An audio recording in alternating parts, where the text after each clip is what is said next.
Ave, ave, ave Maria, ave, ave, ave Maria, ave, ave, ave Maria, ave Maria. आज पवित्र मरियेचा जन्मदिवस. ज्या दिवसासाठी आपण गेले 9 दिवस नोवेना करत होतो, तो दिवस आज उजाडलेला आहे. पवित्र मरिया आशेची यात्रेकरू हा मुख्य विषय डोळ्यांसमोर ठेवून गेले 9 दिवस पवित्र मरियेच्या जीवनातील विविध पैलूंवरती आपण चिंतन केलेलं आहे. आज आपल्या मातेचा आपण गुणगौरव करणार आहोत, महिमा गाणार आहोत. छोटी मुलगी धावत पळत माझ्या व्यंगेत आली आणि तिने सांगितलं, फादर बाप्पा, आज माझ्या मम्माचा वाढदिवस आहे आणि मी काय काय करणार आहे माहित आहे? मी तिला चॉकलेट देणार आहे. माझ्या दादानी तिच्यासाठी केक आणलाय. आम्ही संध्याकाळी प्रेयर करणार, मेणबत्ती लावणार आणि खूप चांगल्या प्रकारची किटी पार्टी करणार. माझे फ्रेंड्स पण येणार आणि माझ्या मम्मीचा वाढदिवस आहे म्हणून मी एक जिंकू करणार आहे, एक गंमत करणार आहे. आणि ती माझ्या अगदी कानाजवळ हात ठेवून सांगते, मी काय करणार आहे माहित आहे का? मी माझ्या मम्मीला किसेस देणार आहे. किती किसेस? 33. तर मी तिला विचारलं, तुला 33 मोजता येतील का? तर ती सांगते, माझी मम्मा मोजेल ना आणि मला सांगेल. आणि एवढ्या आनंदाने ती माझ्या व्यंगेमध्ये शिरली आणि मला सांगायला लागली, माझी मम्मा ना फार छान आहे, फार चांगली आहे. माझी मम्मा खूप चांगली आहे. माझी मम्मा मला फार आवडते आणि माझी मम्मा ना माऊलीसारखी आहे असं सगळेजण सांगतात. मग मी तिला सहज विचारलं, माऊली? कोणती माऊली? अरे, तुम्ही काय वेडे आहात का? तुम्ही फादर पापा ना, तुम्हाला माऊली माहित नाही? आणि ती हसत खेळत उंडारात धावत पळत गेली. ए, फादरला माऊली माहित नाही. ए, फादरला माऊली माहित नाही. आणि हे सगळं बाल सुलभ नाटक त्या ठिकाणी सुरू होतं.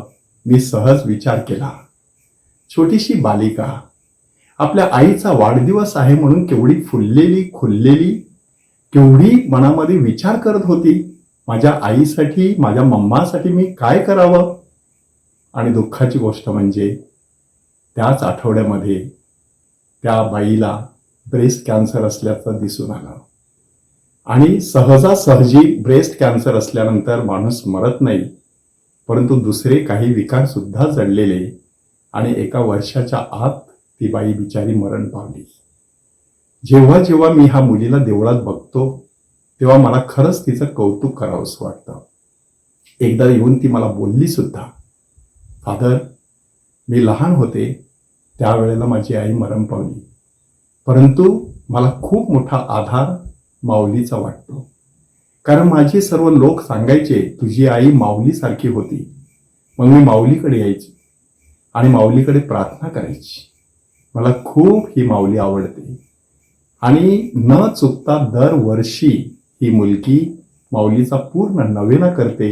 माऊलीच्या सणाच्या दिवशी विशेषरित्या जणू काही तिच्या आईचाच वाढदिवस आहे अशा प्रकारच्या वेशभूषेमध्ये देवळामध्ये उपस्थित असते. हा संपूर्ण प्रसंग आज कशासाठी सांगायचा? ज्याप्रमाणे आपल्याला आपल्या आईचा वाढदिवस प्रिय असतो, तसा पवित्र मरियेचा सुद्धा वाढदिवस साजरा करण्यासाठी आपण काही गोष्टी विचारात घेतल्या पाहिजेत. आजचं पहिलं वाचन तुम्ही व्यवस्थित ऐकलं का? त्या पहिल्या वाचनामध्ये एक प्रसंग आहे की असिरियाचा पराभव करणारे आणि असिरियाने इस्रायली लोकांवरती हल्ला केलेला आणि त्या असिरियाने शोम्रोनचा पाडाव केलेला आणि बऱ्याच लोकांना बंदिवासामध्ये नेलेलं. आता त्यांचा मोर्चा जेरुसलेमकडे वळलेला. अशा वेळेला जेरुसलेमचे लोक त्यांना सांगत आहेत, तुम्ही इथे येऊ नका, तुम्ही खाली बेथलेहेमला जा, त्या ठिकाणी सगळं हिरवं गरगरीत आहे. आणि हे लोक बेथलेहमच्या दिशेने वाटचाल करू लागले. ते छोटंसं गाव बिथरून गेलं. एवढी मोठी सेना आपल्यावरती येत आहे, किड्या मुंग्यांसारखे आपल्याला ठार करतील. अशा वेळेला परमेश्वराने मिखा नावाचा एक साधा कारागीर लोकांसमोर उभा केला आणि त्याने जे वाक्य म्हटलं ते वाक्य आपल्या नव्या करारात सुद्धा आलेलं आहे. आजच्या पहिल्या वाचनामध्ये आलेलं आहे की हे बेथलेहेम एफ्राता, तू यहुद्यांच्या सरदारामध्ये कनिष्ठ आहेस असे मुळीच नाही. मी तुझ्यामधून अशा प्रकारची सरदार उपस्थित करीन की त्याद्वारे तुझ्या सर्व इस्रायली लोकांचा तो प्रतिपाळ करू शकेल. आणि हे वचन पुढे प्रभू येशू ख्रिस्ताठाई पूर्णत्वास गेल्याचं 3 ज्ञानी लोकांना, शास्त्री लोकांनी समजून सांगितलं. आज हे वचन घेण्यामागचं कारण काय आहे की आपण जिथून अपेक्षा करू शकत नाही अशा ठिकाणाहून परमेश्वर आपल्या भेटीस येऊ शकतो. काही लोकांना वाटत असतं, पवित्र मरियेच्या द्वारे आम्हाला कसा परमेश्वर मिळणार आहे. अहो, एखाद्या व्यक्तीची नुसती साक्ष जरी ऐकली तरी आपल्या मनामध्ये त्या व्यक्तीविषयी आदर निर्माण होतो की ह्या व्यक्तीने कुठेतरी परमेश्वराचा अनुभव घेतलाय. पवित्र मरियेच्या उदरात परमेश्वर 9 महिने राहिला. तिच्या घरी किमान 30 वर्षे तो वावरला आणि त्यानंतर 30 ते 33 ह्या वयामध्ये त्याने घरदार सोडून सर्वत्र देवाच्या राज्याची सुवार्ता पसरविली. ती भाग्यवान अशी स्त्री पवित्र मरिया. म्हणून त्या पवित्र मरियेचा आज गौरव करणं गरजेचं आहे.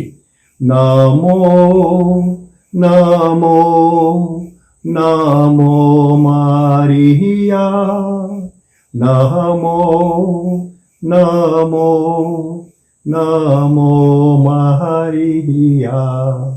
त्या पवित्र मरियेने परमेश्वराचं देखील स्तोत्र गायलं.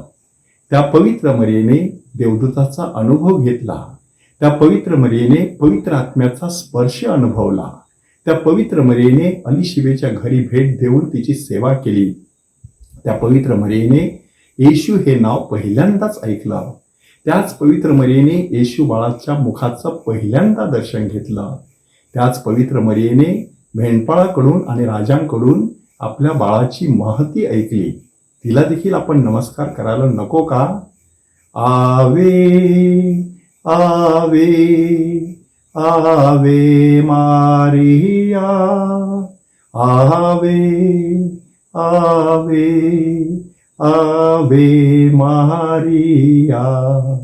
त्याच पवित्र मरियेने प्रभू येशू ख्रिस्तावरती चांगले संस्कार केले.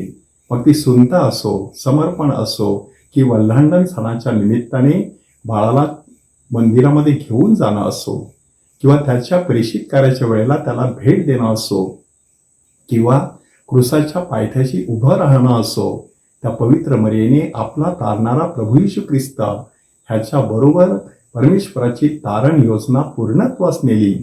त्या पवित्र मरियेला नमस्कार करणं गरजेचं नाही का? म्हणून तिला सांगूया, प्रणाम प्रणाम प्रणाम मारिया, प्रणाम प्रणाम प्रणाम मारिया. त्या पवित्र मरियेला साक्षात देवदूताने प्रणाम केला. परमेश्वराचा पवित्र आत्मा तिच्यावर आणि प्रेषितांवरती उतरला. परमेश्वराने तिला सदेह स्वर्गात घेतलं आणि राणीचा मुकुट दिला. आज ही पवित्र मरिया स्वर्ग आणि पृथ्वीची राणी म्हणून सर्वत्र आपल्या या जगामध्ये गौरविली जात आहे. आपण तिचा गौरव करायला नको का? कशा प्रकारे हा गौरव करायचा हे ज्याने त्याने आपापल्या परिस्थितीनुसार ठरवावं. कदाचित एखादा माणूस खाटेला खेळलेला असेल, अशा व्यक्तीने पवित्र मरियेकडे सतत रोजरीची प्रार्थना करायची. एखादी व्यक्ती प्रवासात असेल, ती देखील ही रोजरीची प्रार्थना करू शकते. कुटुंबामध्ये रोजरीची प्रार्थना केली जावी. अशा विविध मार्गाने आपण पवित्र मरियेचा सन्मान आणि गौरव करू शकतो. आज पवित्र मरियेचा वाढदिवस. आशेची यात्रेकरू म्हणून तिने आपल्याबरोबर प्रवास केलेला आहे. आपण तिच्यासोबत देखील हा प्रवास केलेला आहे. आजचा दिवस पवित्र मरियेच्या मध्यस्थीने परमेश्वराच्या कृपेने भरलेलं जावो अशा प्रार्थनापूर्वक शुभेच्छा.